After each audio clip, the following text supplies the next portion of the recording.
Okay, we're recording. We're good. Okay, meeting's called to order. The approval of the currently amended minutes is the first item on the agenda. Does anybody have any changes to what was sent out electronically? No, I move that we approve that set of minutes. I second it. All in favor? Aye. Aye. Any Aye. opposed? So moved. Public comment. Do we have anybody here today who is not currently on the agenda? We do not. Okay, so on to approval of tonight's agenda. Do I have a motion? I motion to approve the agenda. Second. Do we know who that faint voice in the background was? Bob Igo. Okay, thank you, Bob. Any more discussion?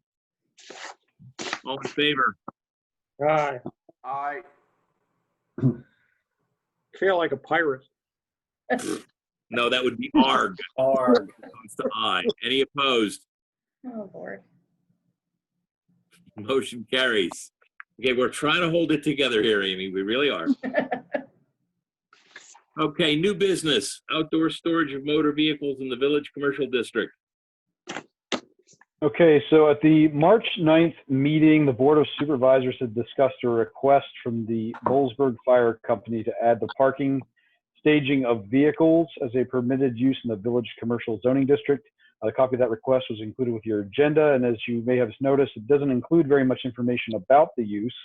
Much of what information we do have on this request is based on discussions between staff and the Harris Township business owner and a representative of the BFC. So the Village Commercial District, as you all may recall, was adopted back in September of 2018, and it applies to the commercial properties along Bull Avenue. These properties were previously zoned general commercial. The district was created as a means of implementing the small area plan, which was approved by the township in June of 2018. The district's purpose is to permit a mix of retail, service, commercial, and professional office uses. The district standards are designed to permit redevelopment of the parcels located in the corridor. That was the main, one of the main purposes behind this was to kind of revise the existing regs because they did not allow for any redevelopment to really take place. So over the past several months, staff received a couple of calls from local auto dealerships inquiring about where vehicles could be stored in the township. And there have been other municipalities in the region that have also received these inquiries. It's our understanding that a lot of dealerships are carrying larger inventories to support online sales. So they may have, more vehicles than they can park at their physical location. So they store them off site. People see these vehicles online. They might call the dealership. They bring them to their physical location for them to look at, and then they can take them back to the storage location when they're done. It's our understanding that this request is being made to support vehicle storage for this purpose. So the Village Commercial District permits pretty much all retail establishments for the sale, service, and rental of goods with a limited number of exceptions. Automobile sales and service are permitted uses within the district, and this BFC property could be established as an automobile sales or service lot, thereby permitting the outside storage of vehicles. In order to do that, the property would need to meet the parking requirements of the zoning ordinance, including required drive aisles, curbing, setbacks, planted islands, and other similar requirements. It's our understanding that the requester is not interested in pursuing this as an option, as they would need to comply with these parking lot standards and other requirements, which would decrease the number of vehicles that could be stored, and it would increase the cost of utilizing the lot for car storage. So with any zoning amendment, it's important to remember that if this use were to be permitted, it would be allowed anywhere within the Village Commercial District. Planning Commission, we're asking that you discuss this request and determine if it has merit. If you are interested in considering the requested amendment, we are asking that you provide us with some direction on how you would like us to proceed. I have a question. What is the church going to do? Isn't that where they park on Sunday? Do they park all the way in the fire company lot or just their gravel lot? Depends on, they park all the way in the fire company lot. Yeah, I don't know about that. They do, especially now with their distancing practices and the outdoor services.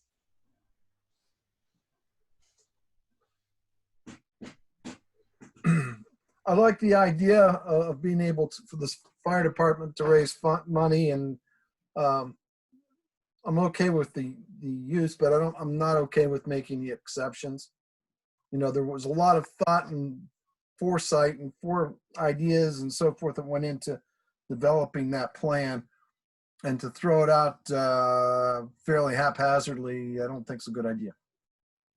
I agree with Bob on that, and my only suggestion is if there's a way we can help, if we do go that route, I'm not presuming that we will, in denying it, that we find a way to help the fire department folks understand, not just a sorry, no.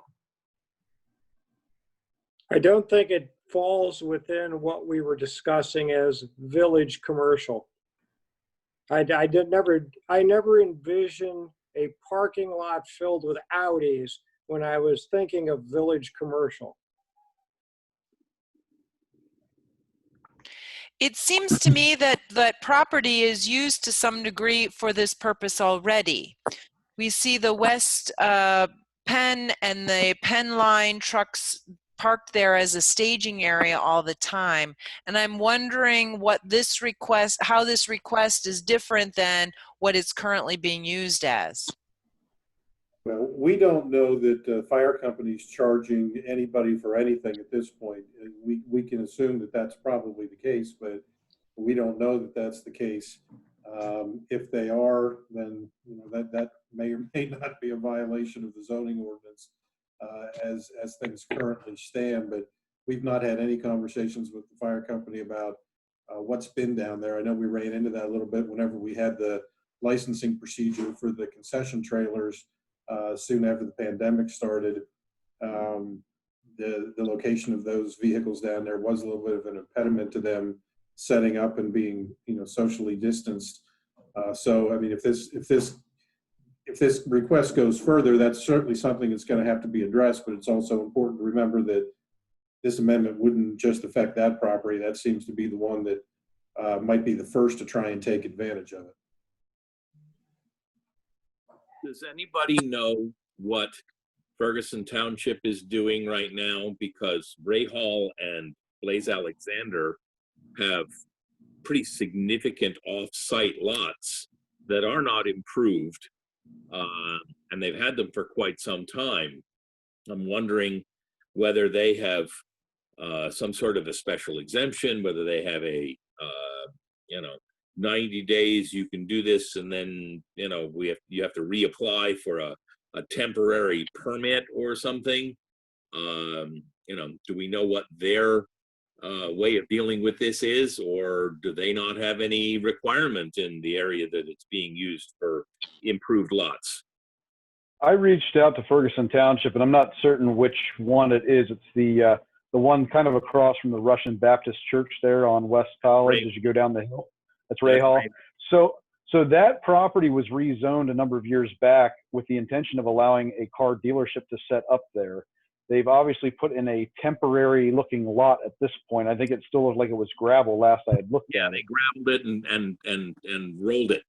Right. So I spoke with their planner over there and asked them what was going on. They made it sound as though they have an approved land development plan that they have not finalized installation of the pavement, and that their zoning officer was going to need to follow up with them since they had not, I guess, completed some of the items that they needed to do, including landscape islands, curbing, and things of that nature. That this gravel lot was only temporary for them to be able to start storing some vehicles on the site. So my understanding is there's no municipality that's really taken this issue on in terms of making a special designation for car storage. I know College Township had temporarily allowed some storage of vehicles at the Nittany Mall, but it was only for a temporary basis, or it was only supposed to be temporary. But I don't think anyone has actually put together any type of special, car storage lots for online sales type land use. For the most part, I think it's similar to what I think staff's opinion is that it can be established as a car sales lot. You don't have to have a building there to do that. Just put in the parking lot requirements and you can park vehicles there. Which is the sticking point right now because of the expense of putting in the improvements. Well, and also they don't want to ruin the lot because they use it for the carnival. So assuming they go back to having the carnival, the cars would move for that month. So they don't want to have parking lot improvements in there that would impede on the rides. So it But see- doesn't sound like what I they. had a question. Go ahead. Yeah, I had a question about the Bollesburg Car Company. So, and certainly, yeah, motor vehicle sales are allowed in the rural commercial district, and they have a storage lot over by the Angelo's lot there. And is that storage, is that permitted through Harris Township as a motor vehicle sales? Yeah, that particular property, I think it has 4 permitted primary uses, and one of them is garage. So Bollesburg Car Company moved in there under that use. I had the conversation with the owner of the Bollesburg Car Company after he located vehicles over there, and he told me he can't sell vehicles from that lot. You can only sell vehicles from the property in which the license was issued. So they can only sell properties from their corner lot on Main Street. What they do is they store some extra vehicles there. They have a wash bay or something over there. That's where they take all their pictures for their website. I don't know if they do any maintenance over there or not, but they're not doing car sales. They're using it as a garage under the garage use in the zoning ordinance. So the sale on their main lot that's an agreement either with the state or with their parent company or something like that? Or they have to, my understanding is they have to be licensed by the state to sell vehicles because there are certain regulations that go along with vehicle sales. So their license is specific to their property on the Bowl Avenue and Church Street intersection. So as far as Harris Township's concerned, we could treat that use that they currently have over there either as motor vehicle sales, even though they're not selling anything there, or just storage related to the garage, I guess. Well, the official use for the property, which is established many, many years ago, was garage. I mean, that's the one they're using out of the 4 that are currently approved for that property. If they wanted to do sales out of there, they would have to, or the property owner would have to change the use of the property to allow sales. And additionally, they would have to go through the state to get a license to sell from there or extend their license beyond their property. Okay. And again, if the fire company wanted to have, our ordinance would allow for them to have it, but they would have to provide 1 parking space for 3,000 square foot of outdoor sales area, from what I see in the ordinance. That's probably correct. And in addition, they would have to do the spaces a certain size. They have to do curbing. They would have to do lines. They would have to do planted islands. They would have to meet all the requirements of the parking lot requirements in the zoning ordinance. It would only be for, I would assume, depending how much space they use, it would only be maybe a few parking spaces. I mean, I don't know how many square foot they're thinking about. Well, I think what I've heard is, and I'm trying to remember the exact number, it was more than 10,000 square feet is what the one conversation I had. Okay, so that would require 3 or 4 parking stalls then. Oh, it would require more than that. Once you get to 5 parking spaces, you have to do the parking lot stuff. I think they're talking about, at least in the conversations I had, they're talking about staging more than 5 cars on the lot that they propose to rent.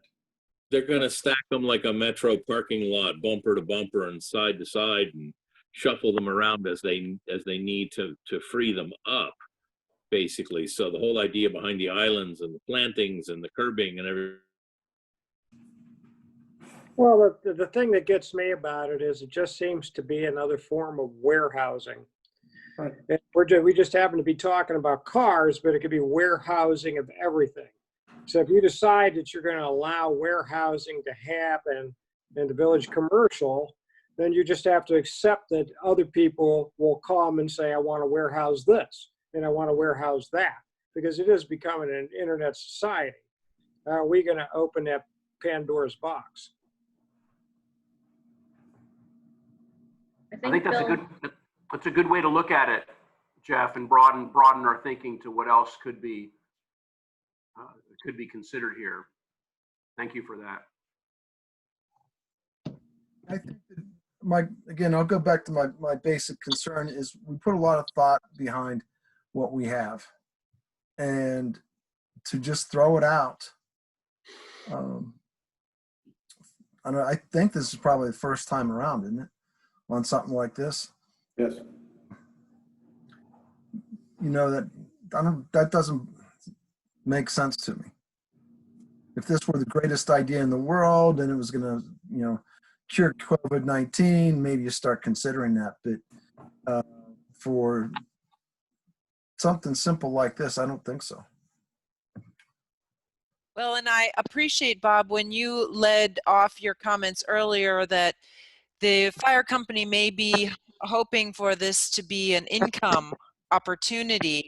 And, you know, I'm absolutely supportive of that. This seems to be contrary to what the intention of the zoning is. And that's where it's a problem.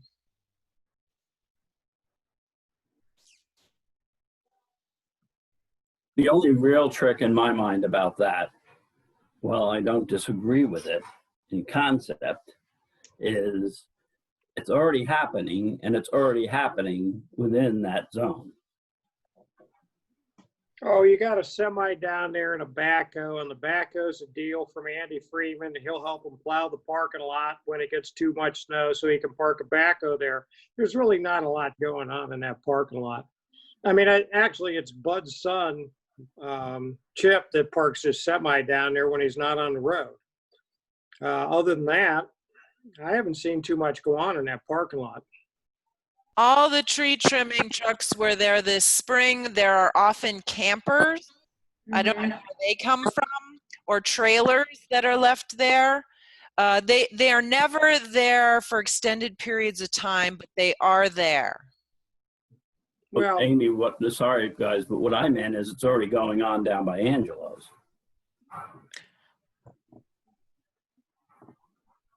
Yeah, it's happening as part of an approved use on the property, though.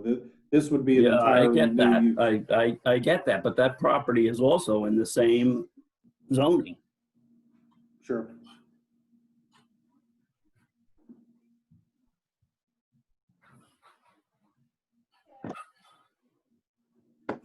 Therein lies the conundrum, in my mind. Well, again, I don't know what they're proposing.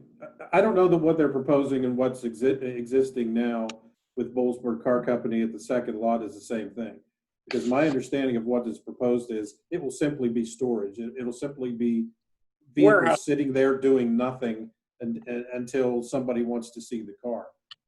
They may be doing other things, and I know they are doing other things with the cars on the lot that has Angelo's, because you know that's where the pictures are taken. They may do some maintenance, they may do some washing, they do some other things. I think in talking to Eric, the guy that runs the car company, I think he's intentionally doing some of those things so that he meets the requirements of the use, the garage use. So it's more than just vehicles being staged there. They're doing other things to them there, where the request is more for just the storage of vehicles that are for sale. Yeah, and you know, let's remember the history of Bollesburg. The beer distributor used to be a Subaru dealership.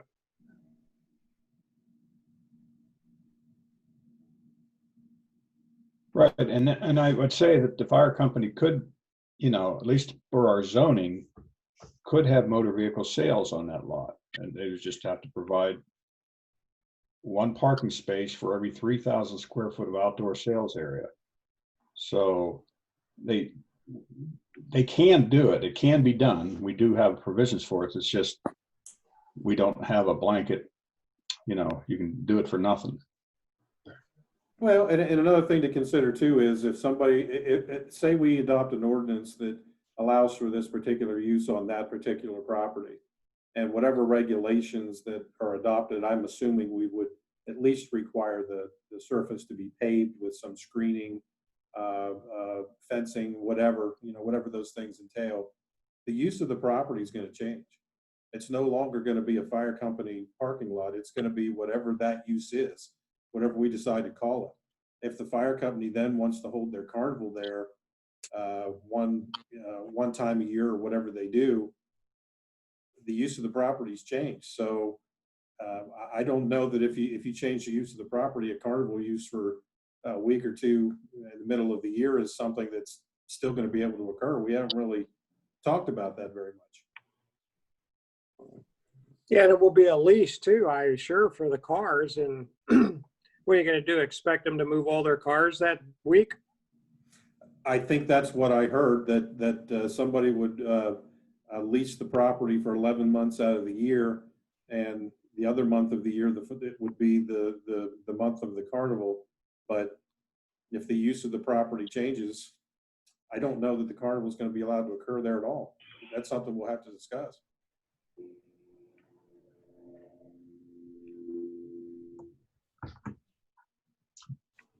I'm not in favor of adding this use to this district.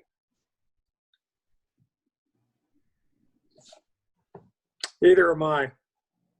And I like those guys, and I take my car there, but I think we're opening up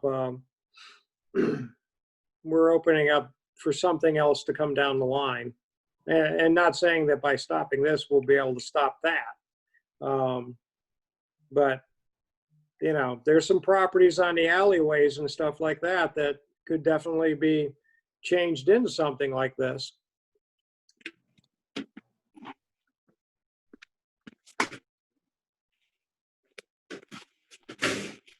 Okay, I lost you guys for a little while. My internet went to pieces, and I'm back. Are we still on the same topic? Yes. Anything of major import that I missed? Well, it sounded like somebody on the planning commission was almost ready to make a motion to deny this request. I would be happy to entertain that if we believe that we have exhausted the possibilities.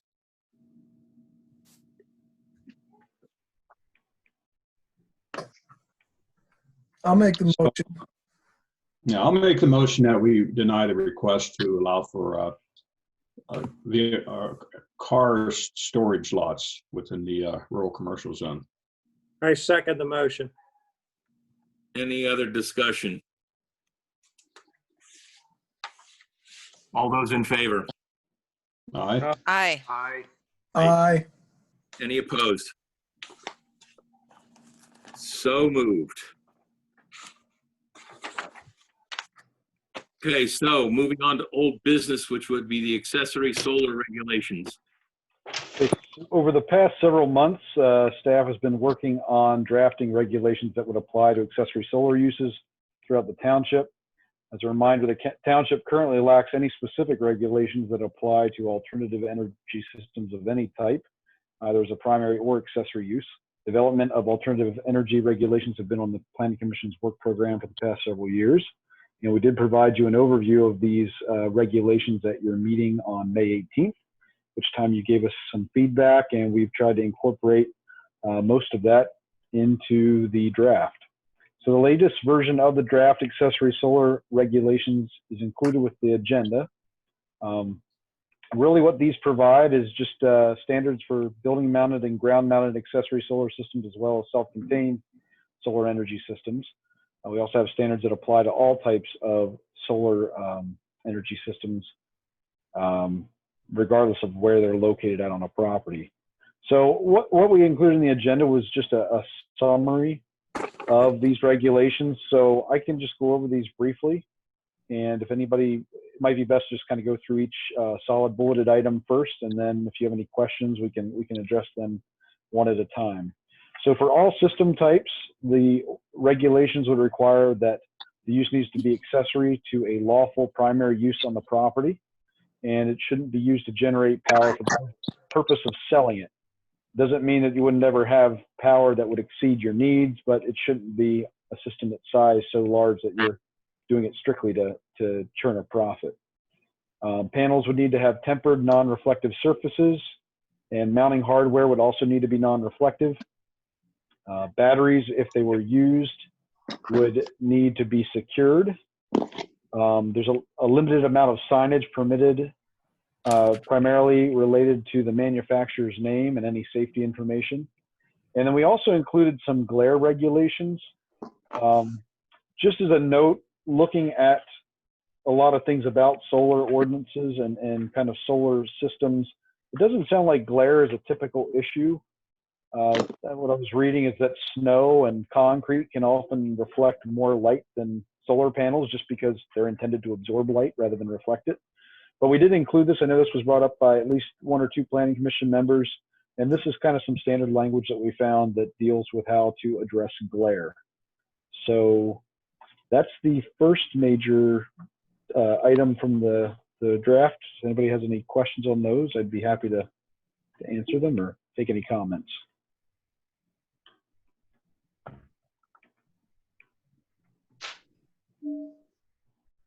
Mark, if the reference to batteries being secured, does that mean fenced? Well, it depends. I think how we worded it in the ordinance to us, they needed to be, and let me find the specific wording here. It says batteries need to be placed in a secure locked container or enclosure. So that could be a fence, that could be a box. It probably depends on the size of the system, the size of the batteries, but it needs to be in some type of a structure or box that is unable to be tampered with.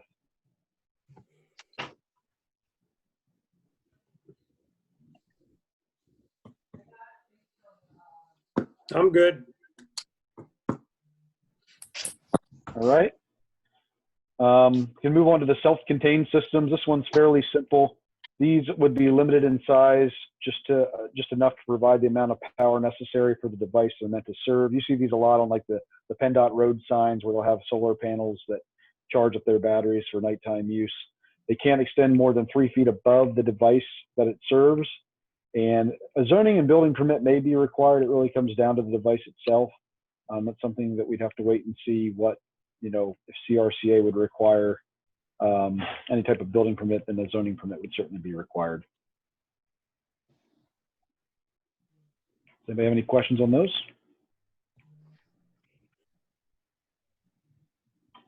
So, thumbs up from Bob. So if not, we'll go to building mounted systems.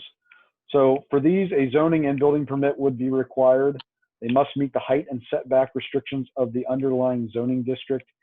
We made some changes based on your feedback and on more research regarding installation on sloped roofs. So at first we had some restrictions proposed for how high they could be elevated above a sloped roof. After looking at that more, it didn't seem like that's really necessary. Really, the most important thing I think is that they shouldn't extend higher than the highest point of the roof, and a lot of that has to do with wind loading. A lot of times these systems can be, unable to handle the additional wind hitting them from behind if they extend above the roof. So on a flat roof, we put in the regulation that they can't extend more than 6 feet above the roof, and they cannot be visible from adjacent rights of way. And in all cases, you need to maintain a 30-inch wide pathway on at least 3 sides of the system. Except on a flat roof, you need to have 30 inches around the entire roof. And really that is to provide for access for fire, maintenance, things of that nature. So does anybody have any questions on the building mounted systems? Have we, go ahead. Go ahead.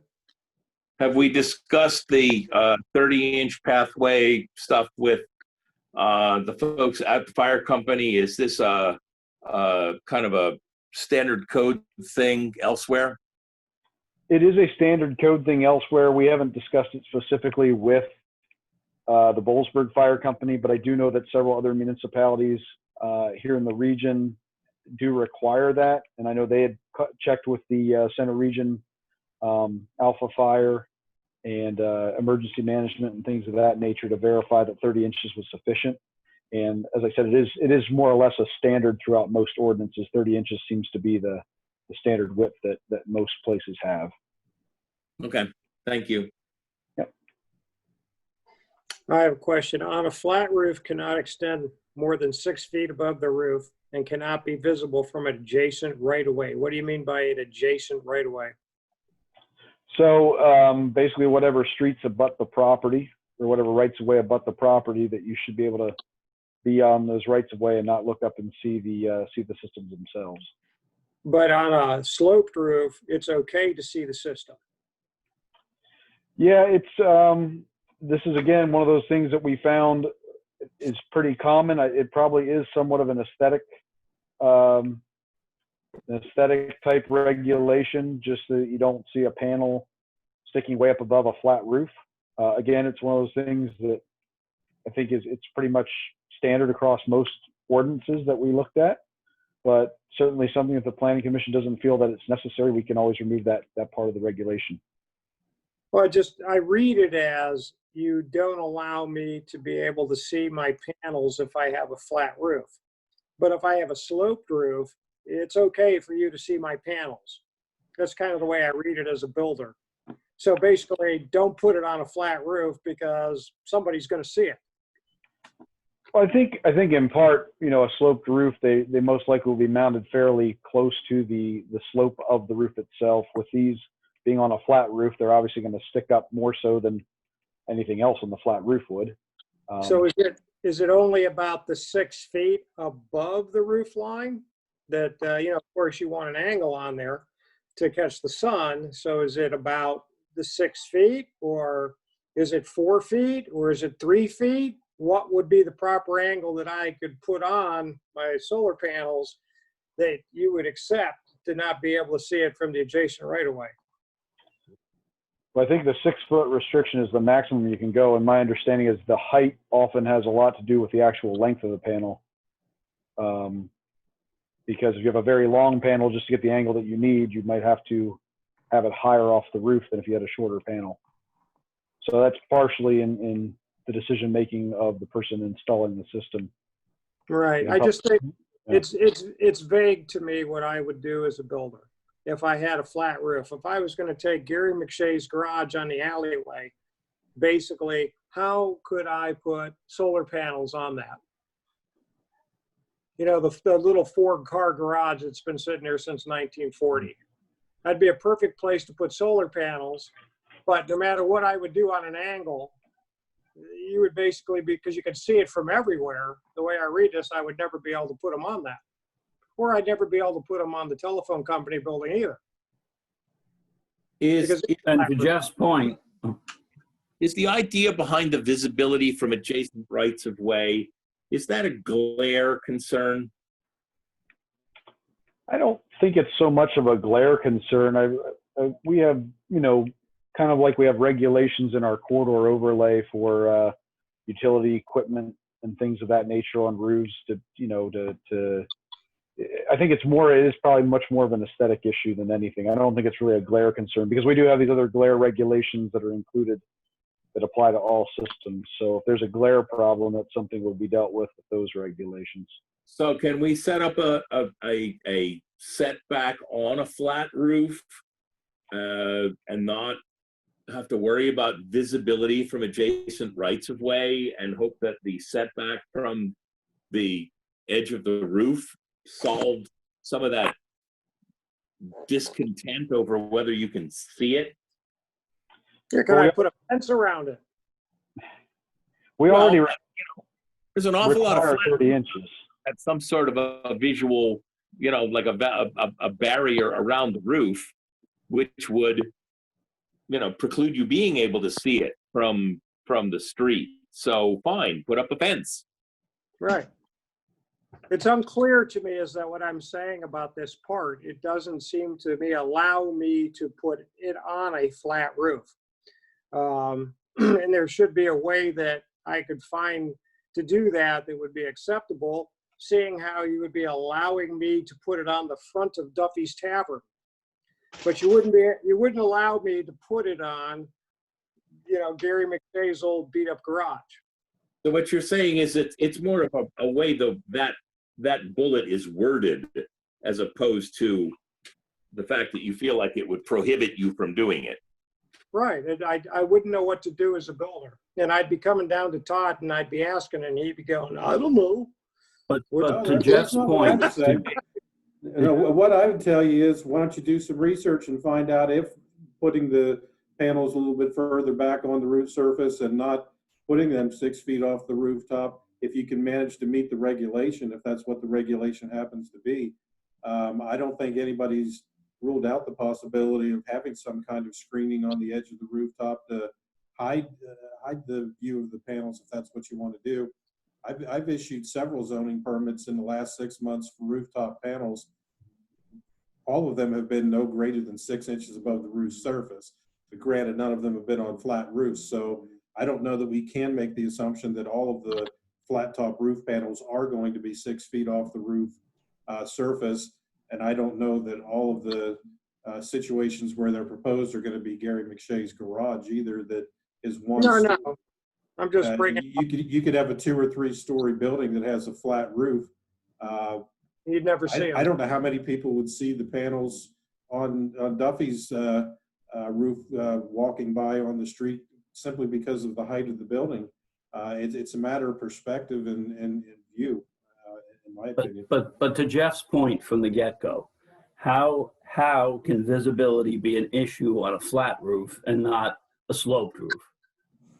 Oh, I agree that if there's some kind of conflict there, maybe we need to take that out. But I don't think it's fair to say that it can't be done. You obviously cannot hide panels from view on a slope roof. There's no way to do it. Okay, so then if they're visible on a flat roof, then they are. Sure.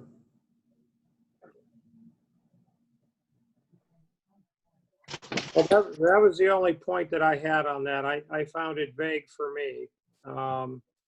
And I would just as soon see it taken away or made clear what you were able to do then to be able to hide if you're concerned about the looks of it on a flat roof by saying, yes, you can put a fence around it, or you can, you can do this, or, because it just sounds like right now I can't. Yeah, I think there's going to be times when it's going to be impractical. There'll be situations where on a large property and the road, the adjacent right of way could even be higher than the roof line. Right. So, you're looking down on the roof. So I think that's a tough one to enforce. And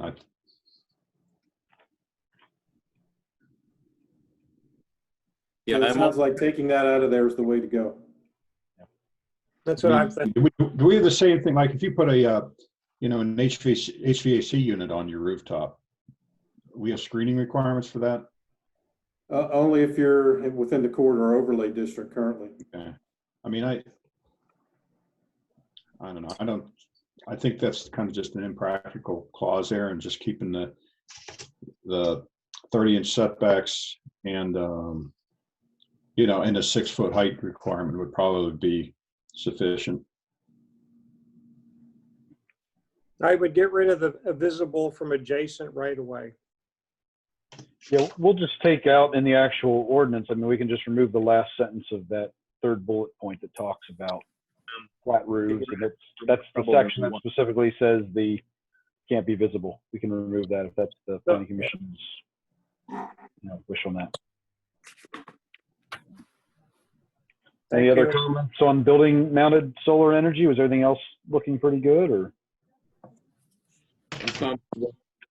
If so, we'll move on then to the ground mounted systems. So zoning and building permits would be required for these as well. They would need to meet zoning setbacks for the primary or accessory structures dependent upon the size. So if it's under a certain size, they could be located closer to the property line. It really just comes down to the overall size of the facility, or the system would depend on how far they need to be set back. As we discussed back in May, they couldn't be closer to the front yard than a dwelling unless there'd be no other suitable location on the property. So this would avoid having them located within the front yard unless there really is nowhere else for them to be put on the property and get solar access. They couldn't be higher than 12 feet at full tilt. And one thing we had last time when we talked to the Planning Commission about this was the idea that we would limit the size of these systems based on residential versus non-residential uses. After we talked about this more, it made most sense to simply state that these systems would need to comply with the lot coverage and impervious coverage limitations of the district. We did talk with the township's engineer about impervious limits and whether or not these can be considered impervious. His recommendation is that they should be, but that they could be modified based on a township engineer approved impervious calculation. So he was saying that some panels specifically have breaks in them to allow for water to go down and infiltrate.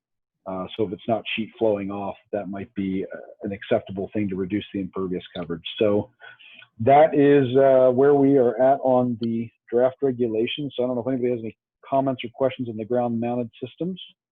But in general, we're just looking for your feedback and how you feel about these regulations overall this evening. Well, to me, it looks close enough to send it on to supervisors. Is there any reason why we can't do that? I think that's probably fine. I guess one thing we haven't talked about, we want to, obviously look at wind regulations. I don't know if the idea was going to be to have these sent together or looked at separately by the board, but I know developing wind regulations was something else that you're going to be looking at for accessory uses as well. Can I ask? As well as the primary use for the solar too. Right. So there are really three components to the alternate energy regulations that are on the work plan. One quick question. The township engineered approved impervious calculation, is that going to be a standard that others are using elsewhere, or are we going to find ourselves in a situation where somebody's going to be able to come back and say, hey, I don't like your township engineer's calculations. I've got an engineer who has their own. Yeah. So when we asked the township engineer about this, he actually sent on some specific regulations that would be used, and they were some, if I remember right, they were. I'm trying to find it here. There were some methodologies that they used. It was mainly, I think, from DEP in how to calculate stormwater from solar panels. So that was his recommendation, is that's what he would utilize with these DEP guidelines. So there's a different standard than just the Harris Township engineer. So right. if somebody comes after us, if somebody comes after us, we have some standing somewhere else. Yeah, I think that these regulations or guidelines were what was used in College Township with some of their panels, large solar panels they have at UAJ and at the medical center. At least that's how it sounded to me. Okay. I just don't want us to hang ourselves out to dry. Yeah, I'm perfectly happy with everything there as long as we fiddle with the building mount, the flat roof building mount wording.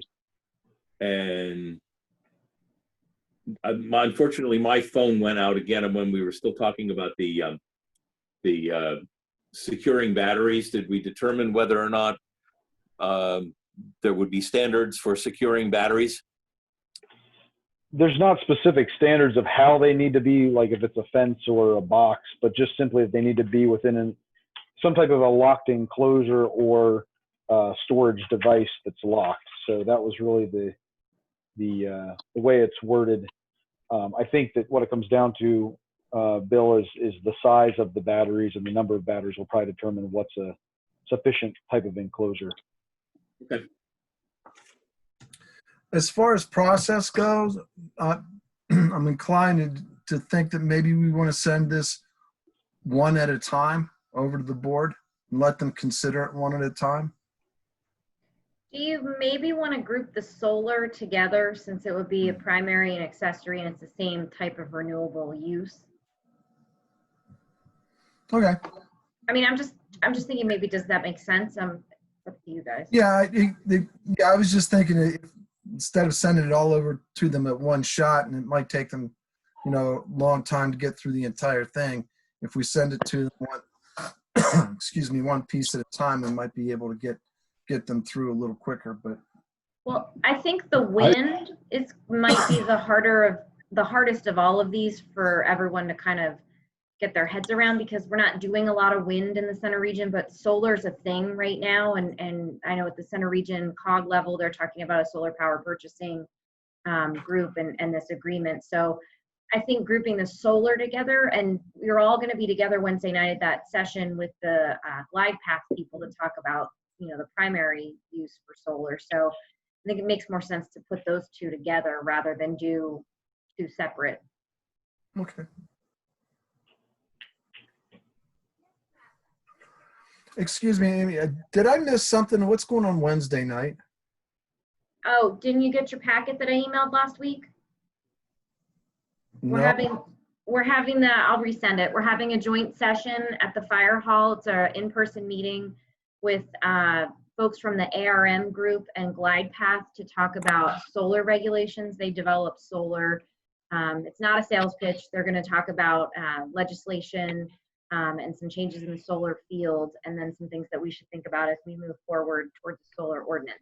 I can send you a packet again. I'll resend the email to you, Bob, when we get off this call. And then that meeting is I'll just hijack this thing for a second. That meeting is in person, but we are going to have some kind of an option for folks that don't want to or cannot attend in person. So CNET's going to actually be there to cover it. So we'll have that link, but we're going to try, we have a YouTube channel now. We're going to try to live stream it on the YouTube channel. And if that doesn't work for some reason, we might have a conference call option. So there is a way to participate if you don't want to actually physically be in the room. Okay. Thank you. Mm-hmm.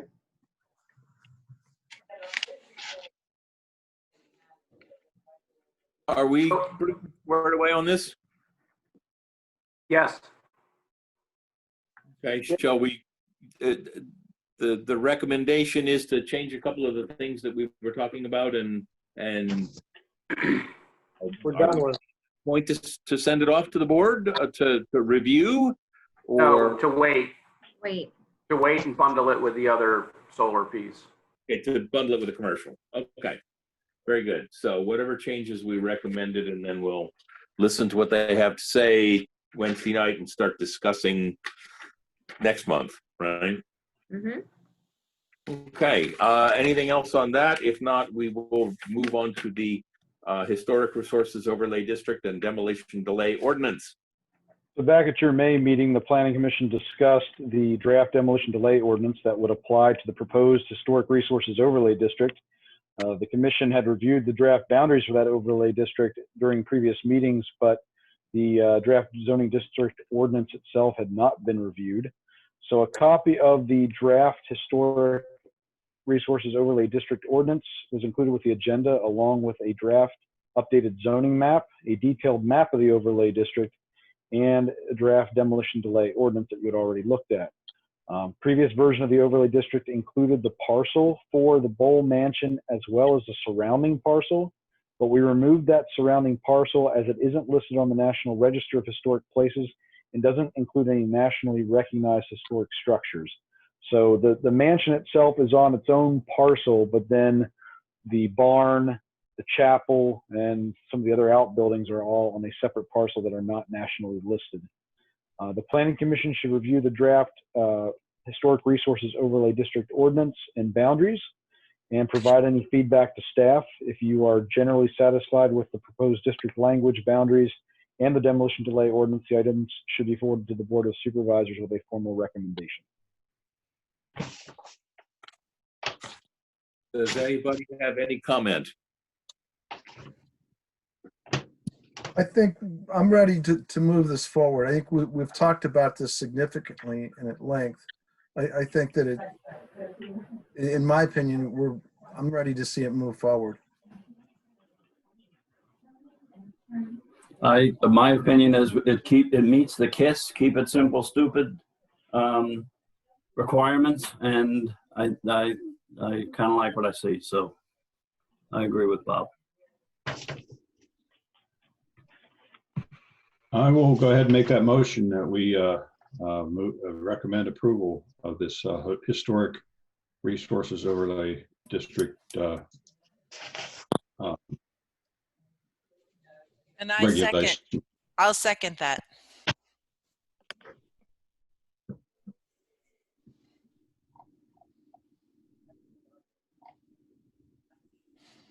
Looks like we may have lost Our chair. Mr. Wallace. Means you're in charge, Chris. Okay, all those in favor of the motion, please say aye. Aye. Aye. Opposed? Nay. Oh,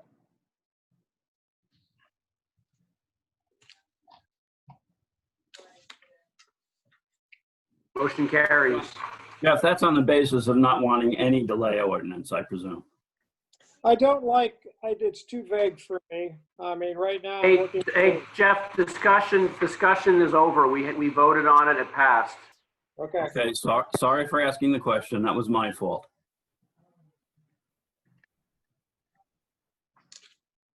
So we are to reports. agenda for August.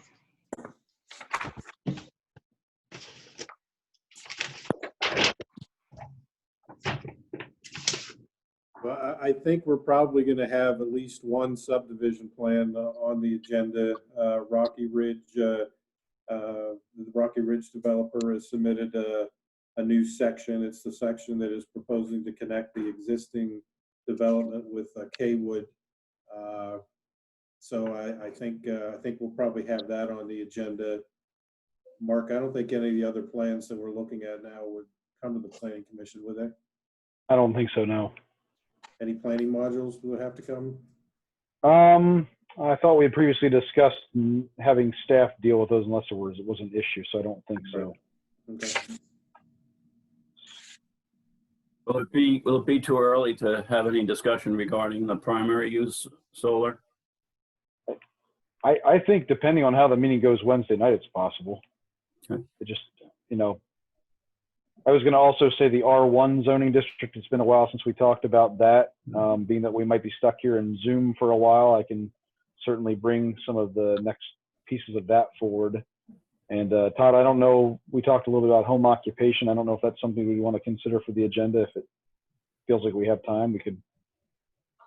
Yeah, I mean, if we end up not having 3 or 4 things already on the agenda, I think we can give an introduction on, the research we've done. I think we've talked about it a little bit at a few of the past meetings, at least one of the past meetings this year.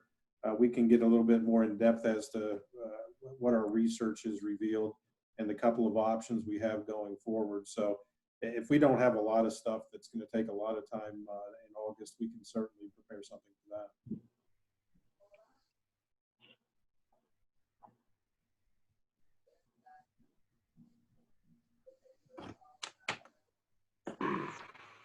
Okay, so it's building out an agenda with some to be determined based on Wednesday and other things. Hello, Bill.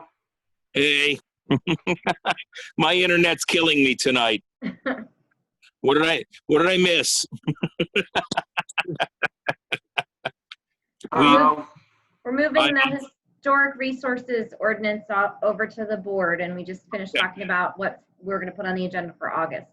Okay, thank you. Yep. Try this again. If I go away, I probably won't make it back. So, sorry. All right. So, what is on for August? The Rocky Ridge plan, we got another phase of that in. Probably depending on how the meeting on Wednesday goes, we'll talk about primary uses for solar, maybe the R1 zoning district, and maybe if we have time, home occupation regulations. Now, I may be out of town. Do you think we'll still be Zooming? Probably. The problem that we have, and everything seems to keep going backward at this point, but the problem that we have is, I don't know. We have to see if we can try to do a hybrid because we can't fit you all in the meeting room with staff in the same room. This microphone thing that I bought picks up sound 20 feet and 180 degrees around. So that might make Zooming with a hybrid situation actually feasible for you guys because we would be able to put that microphone centrally in the middle of the room and that should pick up all the sound. But I need to play with it. So yeah, let's just assume that for next month, you'll probably still be Zooming. Okay. We have cover until the emergency declaration disappears. Once that disappears, then you have to go back to some kind of hybrid system. Okay. have not yet seen my grandson, who was born in the middle of May. So there Oh. will be an opportunity to go to Delaware, in which case I will zoom in from the kitchen table there instead of the kitchen table here. Okay, so zoning permits, CRPC, metropolitan planning, any reports?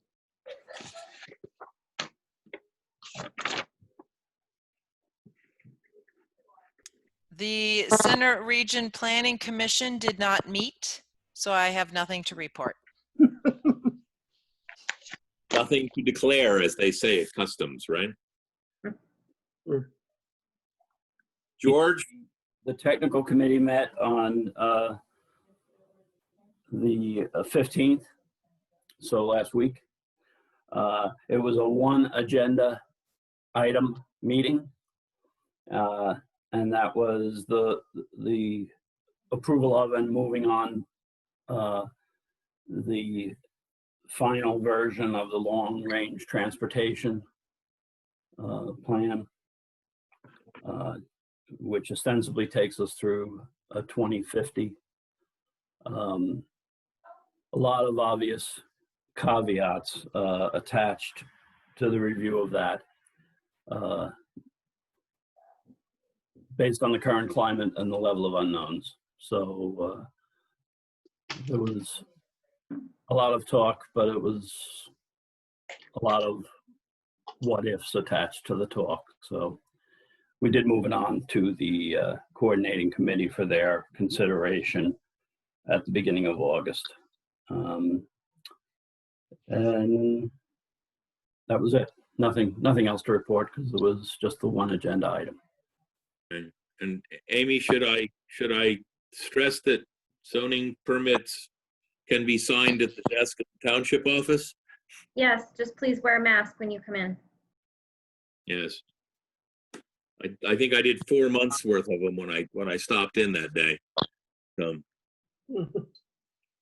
So recent actions by the Board of Supervisors. So the board approved the Bollesburg Investment Group Phase 2 amended industrial park site plan. They concurred with your recommendation that wellness centers should not be added as a permitted use in the ag zoning district. George, I did pass that information on to Nicole White, and she indicated she was going to call that gentleman. So she was very thankful. So I wanted to say that. Oh, I appreciate it. I'm glad. I was hoping she would be. And then the Board of Supervisors heard a request from a property owner to rezone the property located at the intersection of Route 45 West and South Atherton Street. It's the old ball field. The board asked the property owner to submit a letter to the Planning Commission requesting a specific zoning district be considered. I spoke with Mr. Malizia after the board meeting and told him, to address the letter, to send it to me, told him to look at zoning districts that were nearby since we can't spot zone under Pennsylvania law. He indicated he would get the letter ready. Now, I did just hear that this farmer's market that he was pitching to the board, College Township is probably going to save that farmer's market along with allowing chickens. So I don't know what's going to happen, but that may be in August too. We may get a letter from Mr. Malizia about that. I'm not sure. And I will mention just 2 other things. Bud Graham zoomed in late, right after we finished talking about the fire company request. He's of course the fire company rep. I told him what you guys said, and he said he was signing off. So he signed off. I don't know if the board will have more discussion about this in August, or if this might come back to you. I don't know. And that's my fault because I forgot to tell Bud last week that this was on the agenda.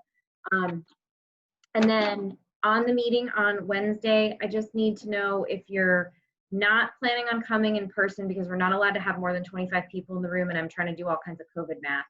So if you're not planning on being there in person, let me know and I'll make sure that I get you the information so you can watch the meeting live or have that option if you want to. I've already heard from a couple of folks, George and Amy, and also Randy Plogue. But if anyone else is planning on not being there, just let me know. And if you are going to be there, you do have to wear a mask. I won't be there. I kind of figured, Jeff, that you also would not be. I'd like to watch it. Yeah, I'll send you the link. So whatever we do, I got to play with this tomorrow and have Mark and Todd help me. But whatever we do, if we do the YouTube thing, I'll send you the link. If not, it'll be a conference call and I'll make sure that you have the dial-in number. Is that at 7? 7:30 at the fire park. They promised me, you'll see there's like a lot of slides, those of you that got the packet, but they promised me it's not a sales pitch. I've told them 8 times it better not be a sales pitch, and that they want to have good discussion. So I don't know. I told them what's going on in Potter Township right now, so there might be some discussion related to that. I don't know. It's a different group, but I don't know. Amy, at this time, I'm going to Zoom in or come in electronically. Okay.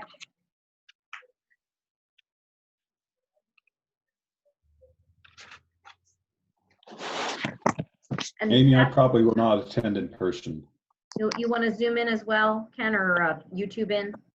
Yeah, whatever you think works best. Okay.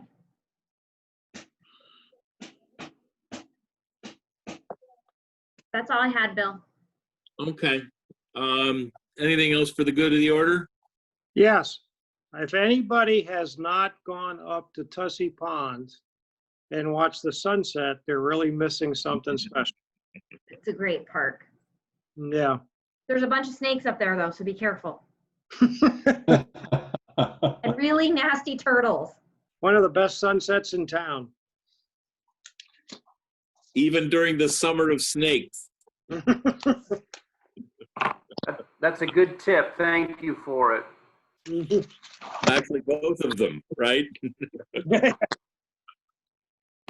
Okay, I will move to request a motion. So moved. So moved.